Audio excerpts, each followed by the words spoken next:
whilst we are celebrating women, there is one person, which if we're saying there's a big 4, actually it should be a big 5, because this one person should also be there. Yeah. Based on all that she's done, even vocal talent, I think she's in that conversation.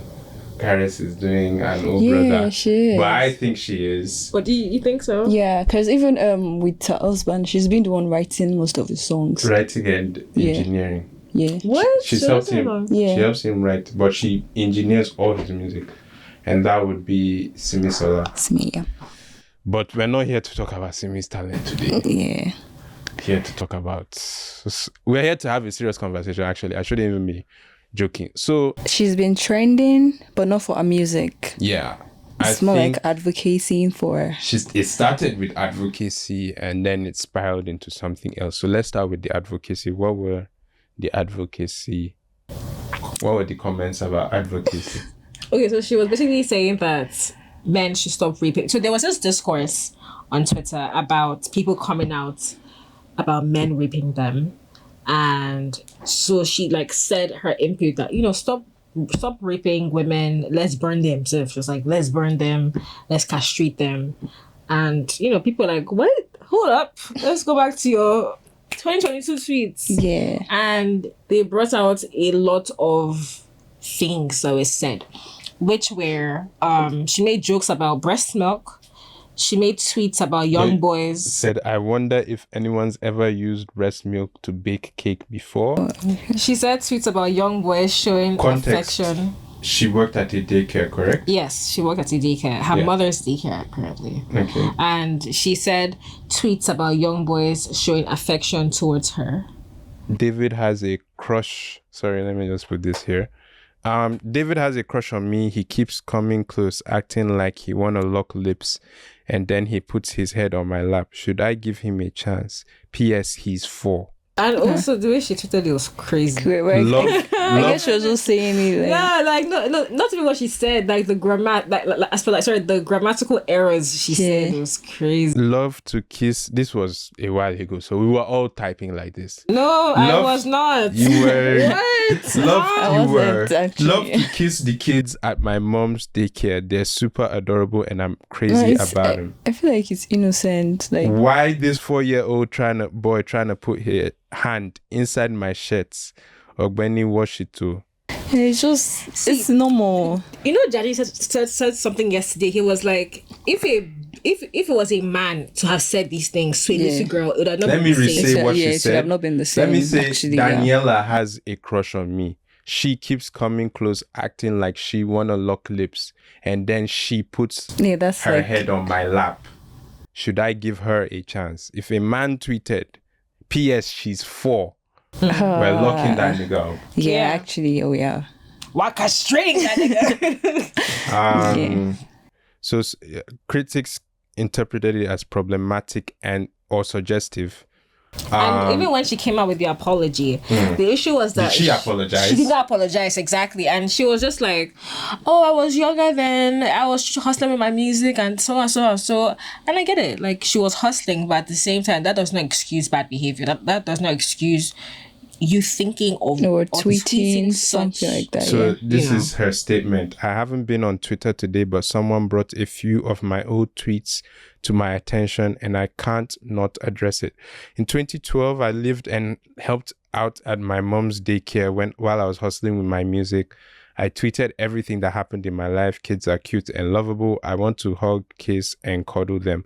I tweet about it. Nothing I tweeted was from perversion.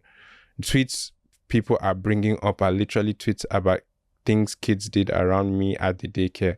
What I can't let anyone do is twist my story to fit false narratives. I've never been depraved in my life. If you know me, you know the kind of person I am. I have always spoken against rape and sexual assault because it is something that deeply upsets me. It's not a costume I'm wearing. I said stop raping women. I stand by it. So there are some bigger topics, surrounding cancel culture, the internet never forgetting. And if you are going to, you say don't throw stone in markets because you don't know who is going to hit. So People who live in glass house don't I trust. want to believe that she's not. I can't see that it might be. I don't think she's a pedophile, but those tweets are they're edgy tweets. Everybody was edgy, but like again, How old was she? I think she was like 21.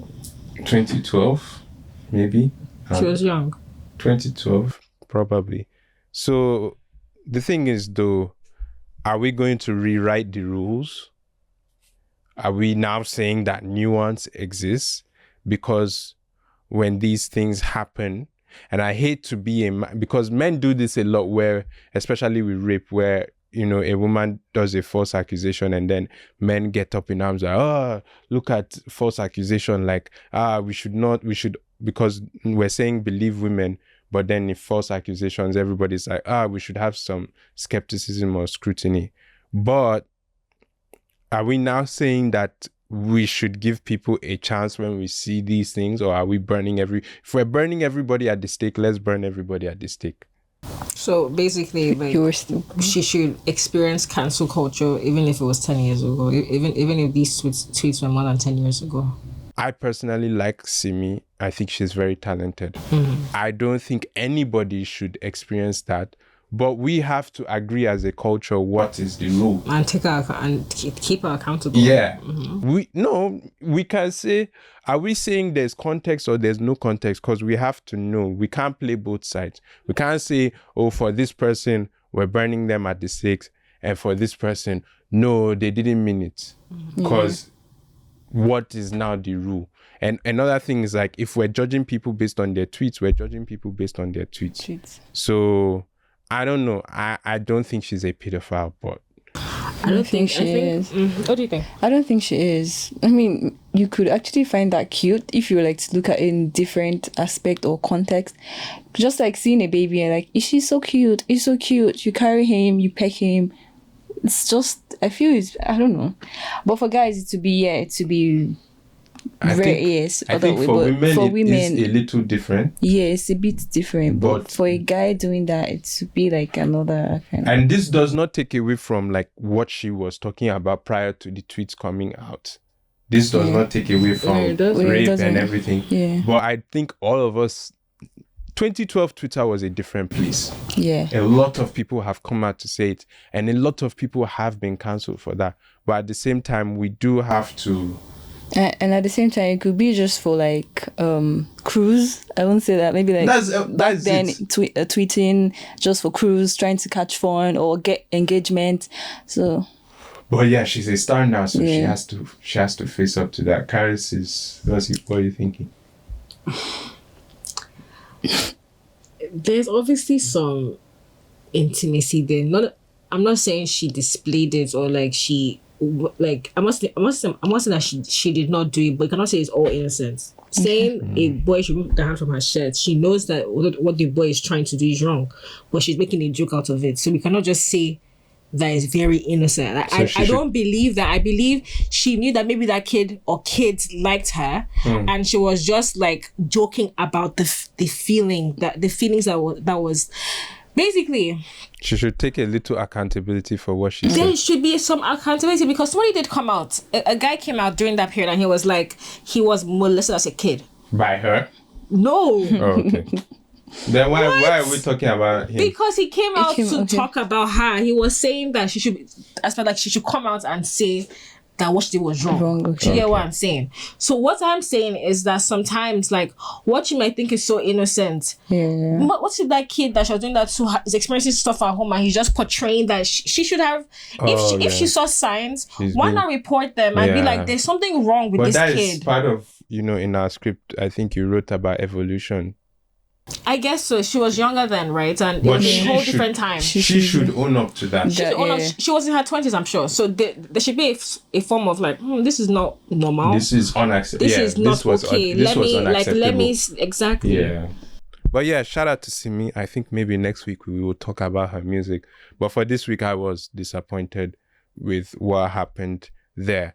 AFROPOP'S Most Essential Podcast is produced by Visionary Studios in association with Arrow House Studios. Arrow House Studios is a state-of-the-art multimedia studio in Lagos, offering a wide variety of services including video production and editing, audio dubbing and engineering, photography, and so much more.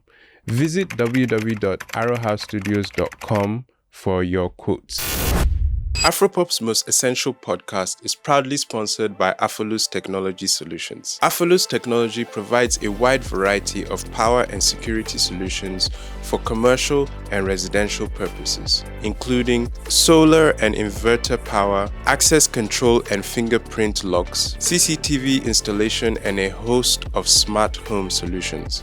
Contact +234 812 546 5598 or email afolustech@gmail.com for your quotes today. AFROPOP'S Most Essential Podcast is produced by Visionary Studios in association with Arrow House Studios. Arrow House Studios is a state-of-the-art multimedia studio in Lagos, offering a wide variety of services including video production and editing, audio dubbing and engineering, photography, and so much more. Visit www.arrowhousestudios.com for your quotes.